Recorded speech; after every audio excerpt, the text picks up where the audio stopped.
guys, and welcome back to Wednesday's episode of youtube.com/Improv Gaming. As always, guys, we didn't come to this time. He was touching my hair. Oh. No, I was gonna poke your ear, and then he started looking. Anyway, you guys know who we are. Jeremy Bird, the biggest Zelda fan in the world. If you don't believe me, here's a tattoo of the Triforce on my arm, coming at you once again as usual. To my right, I have the host of the most, Mr. Peter Anderson, Mr. I'm Wondering himself. There's a lot of smoke in my way. There's a lot of smoke in my way. Hi, my name is Peter Anderson. Next to And I'm the him, most famous ponytail in business. next to him, we have the best ponytail in the business. It's fabulous. Mr. Nicholas De Jesus. How's it going tonight, everybody? Stop touching my damn hair. I always touch your hair. New conditioner? No. And on the end of the couch, we have the Battlefront Rebel Commander himself, Christopher. Say Yo. Christopher. Yo. Yeah. Yo, that was dope. Power the people. The dopest. If you guys didn't know, we are. I'm doing this wrong. No, you're good. You're You're good. good. I was waiting for this. This is not how we do this. You don't have an apple? And it's actually I got an Imperial apple. Commander. Yes, apple. See, Apple sounds good. This Apple. is not how we do this. This is not how we do this. Fuck me again. So, it's been confirmed that the Oculus Rift price has been set at $599 and is ready to ship by March. How do you like them apples? $596? $99. Get the fuck out of here. It dropped yesterday, and I'm like, what? Get the fuck out of It's here. actually only $350. The creator or whatever apologized for the whatever it was, like The the misunderstanding. misunderstanding. He's like, no, it's not $650. You sure? Because of the one I Yeah. got. And then he goes, it's going to be like $350 or something. That's to that still too effect. much. Yeah, no, that's the one I got. I was like, whoa. See, I gotta pick that up in a second. Hold on. But yeah, like I was Keep like, spewing. no, but just I saw it and I'm just like, that was way out of the range we thought. We thought like what, 2, 3? Yeah, we were saying like 2 tops. Yeah, but. So we 350, you said? Yeah, from what he was saying, it was going to only be $350. He goes. That's a little more manageable, cause like Yeah. $600. I was like, it's a fucking console right there. That's ridiculous. That's ridiculous. That's ridiculous. I hate that saying, and I just said it. No. So we'll say 350 is the number. So what do we think, gentlemen? Still too high? It's quite expensive. That's quite expensive. Yeah. Well, it's got the base charging and everything you said. But Yeah. If I may, Oculus Rift founder apologizes for an unrealistic VR estimate. The recent announced price was highly anticipated, blah, blah, blah. Basically speaking, on Wednesday, the 23rd, blah, blah, blah. Basically saying, yeah, it's not going to be that much. It's about 350 ballpark. He made about 350, but it will cost more than that quote. But there's no way it's going to hover too close to $600. So it's like we're gonna say 4. If you say it's gonna cost. I think it's going to be about $350 to $400. Yeah. And PlayStation VR now has all the power to say, like they did with E3 when Microsoft went nuts with their price. If you remember $499 for the Xbox One. VR has all the power to say, oh, our competition's doing $350, $400? Nope, we're at $295. You know, Yep. enjoy, and it just makes it look. Oh, look at Sony fucking kick ass again. Yeah. That's what I think's gonna happen. I think that the Oculus Rift and whatever extreme thing, whether it be $650, $350, $4, It's you gonna know, sell them coming out. $4. You know, now it just. When I first started this, I said, now Sony has all the power to make it where everybody can look at them when they announce, hey, this is when we're releasing, this is what you want to for. They just announced they're going to have 100 titles for PlayStation VR. PlayStation's supporting this the whole way, and for them to do it, they need the consumers to give into it, and they can't be doing that with the $350, $400 price tag that the Rift is doing. That's not possible.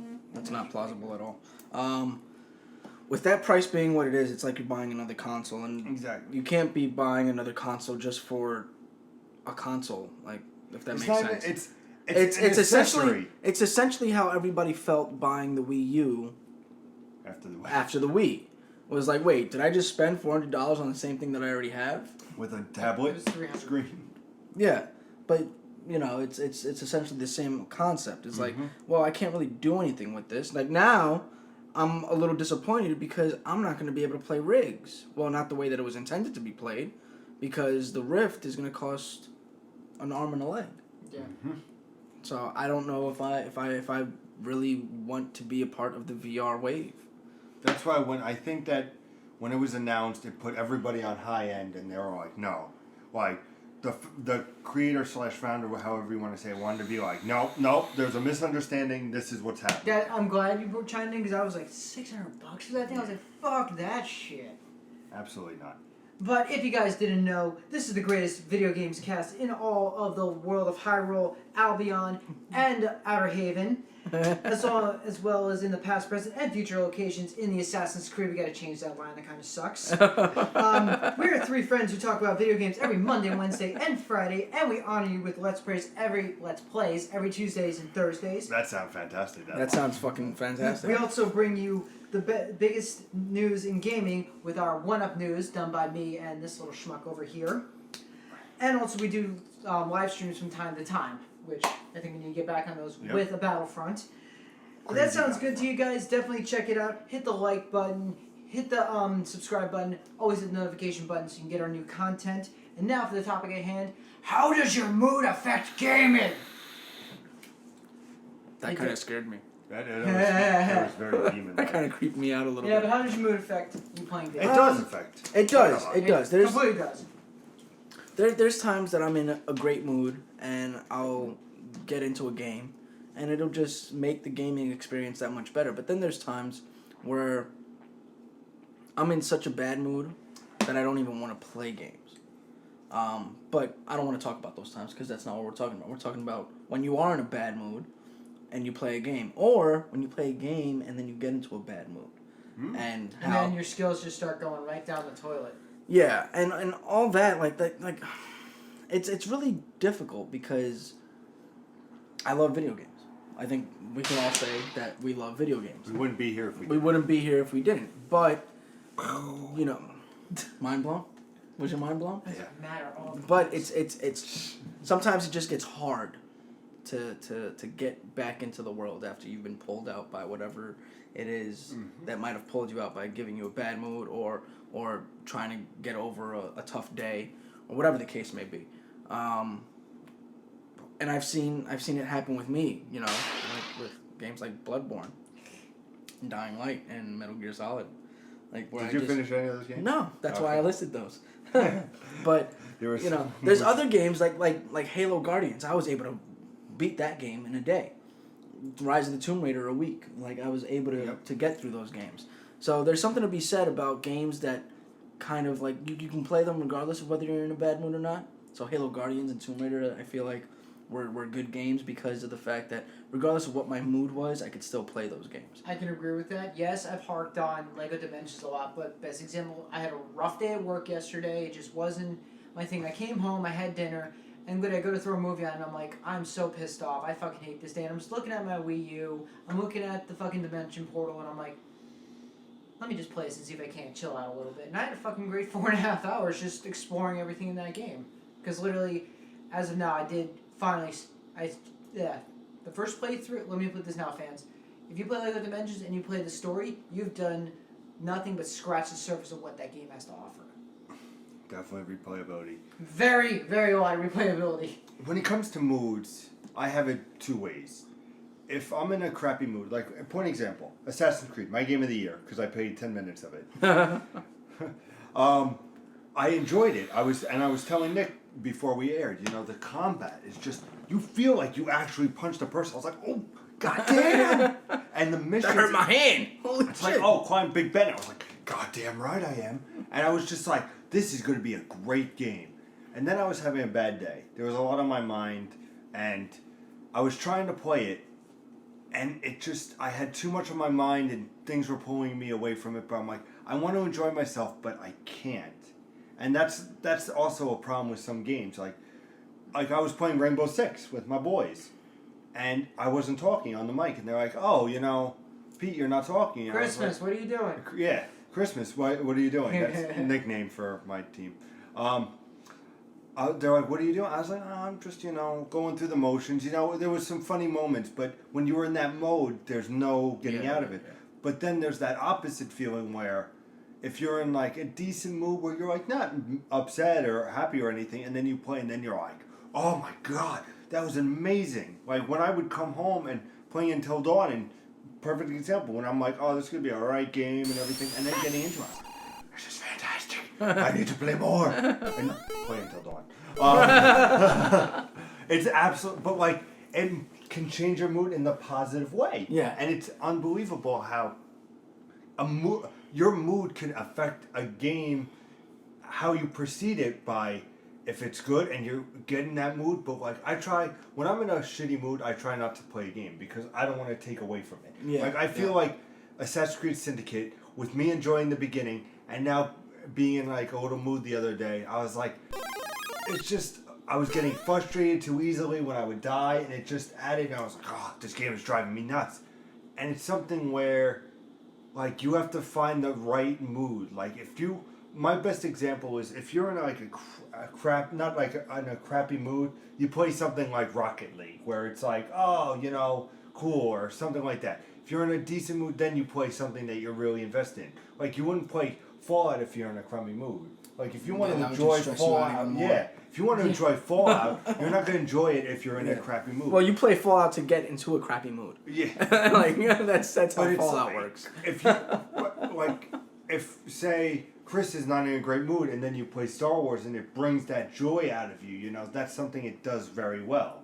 I was gonna say, well, say like you're playing online and then like someone or something distracts you. Example, I was playing Battlefront the other day. My mother's like, "Can you come up here and do this for me?" I'm like, "Yeah, give me a minute." And like all of a sudden my skills just start diminishing because I'm like now you're focused on something. You're focused on something else. She's like, "Can you come up here and help me?" I'm like, I just remember, hold on guys, I can't pause the game. What do you mean you can't pause the game? I can't pause it. I'm dead. Alright, what do you need? What do you need?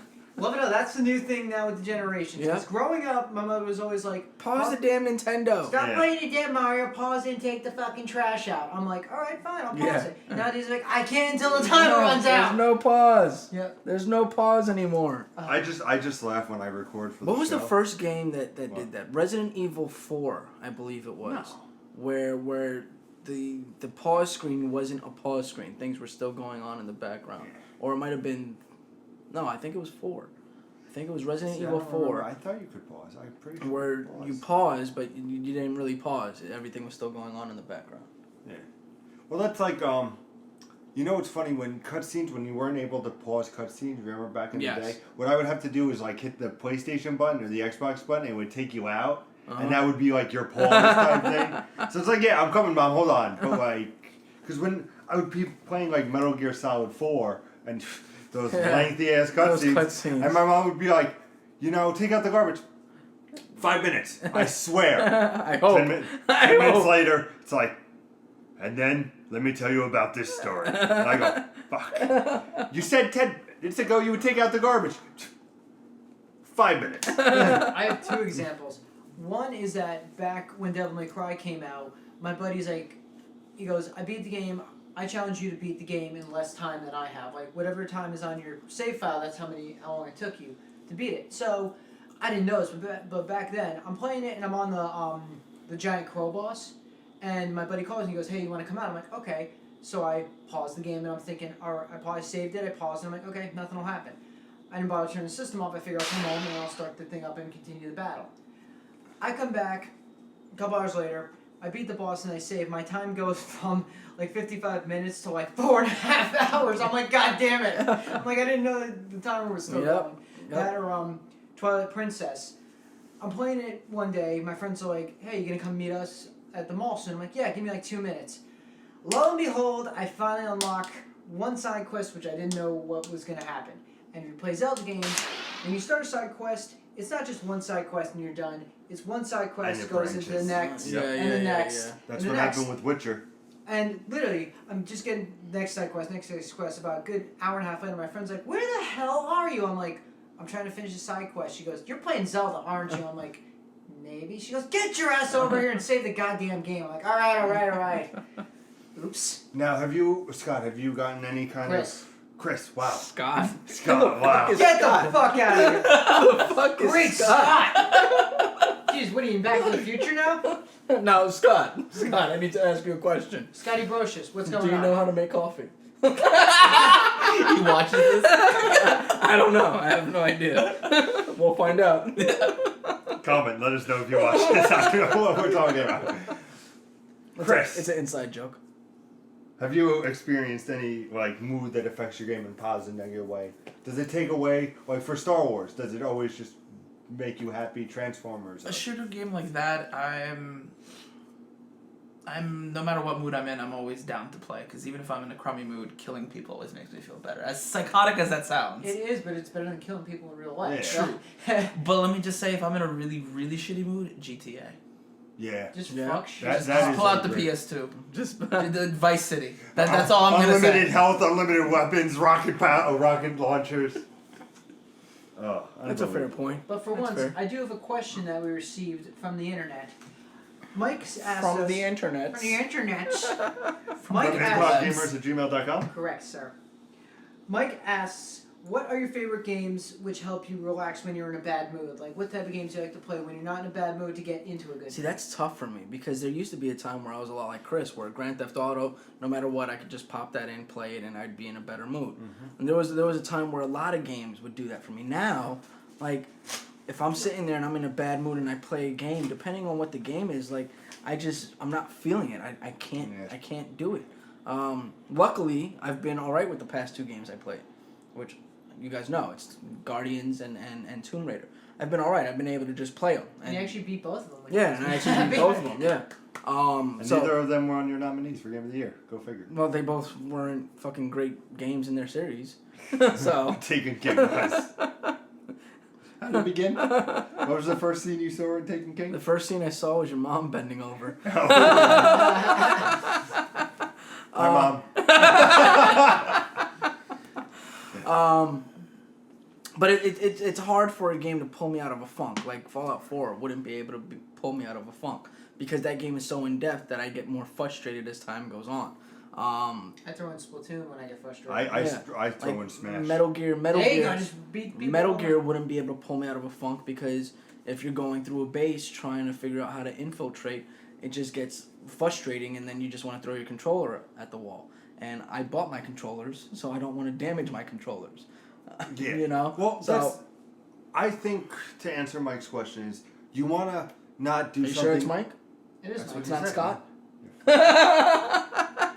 But you don't want to play like a single player experience that you're immersed in.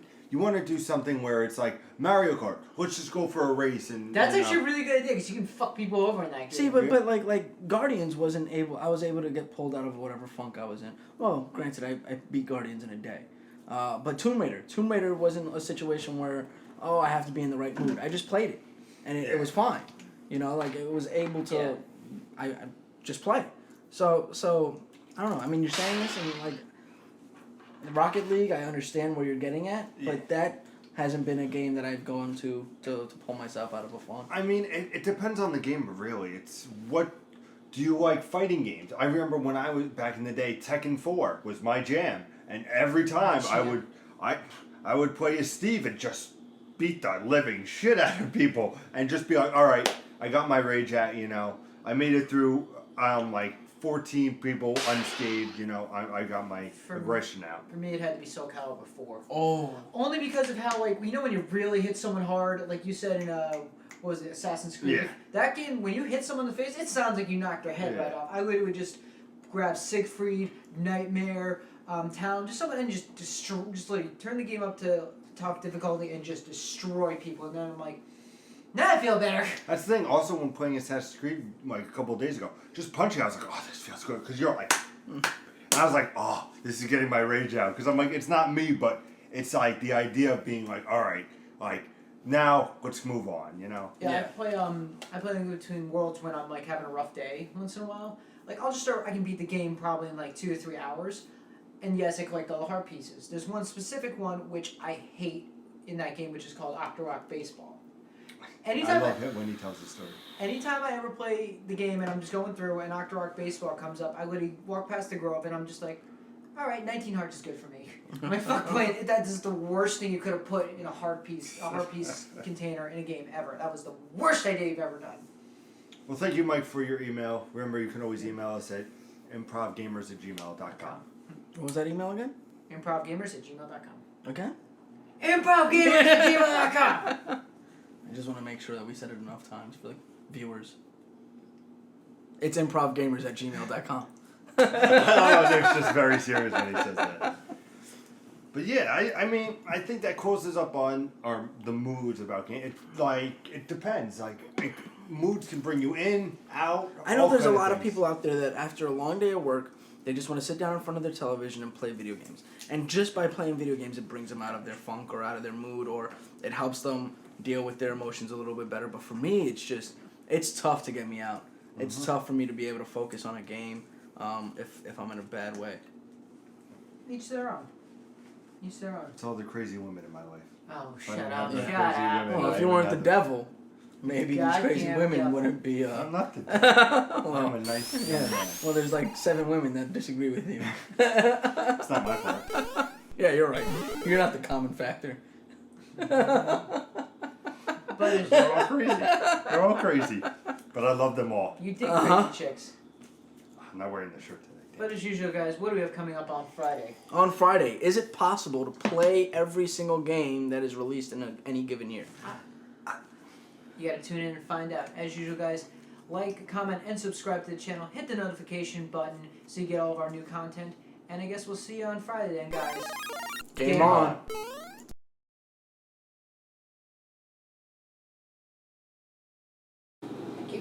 Apple Jack. You want to see something funny? After the Saints Holy win. fuck.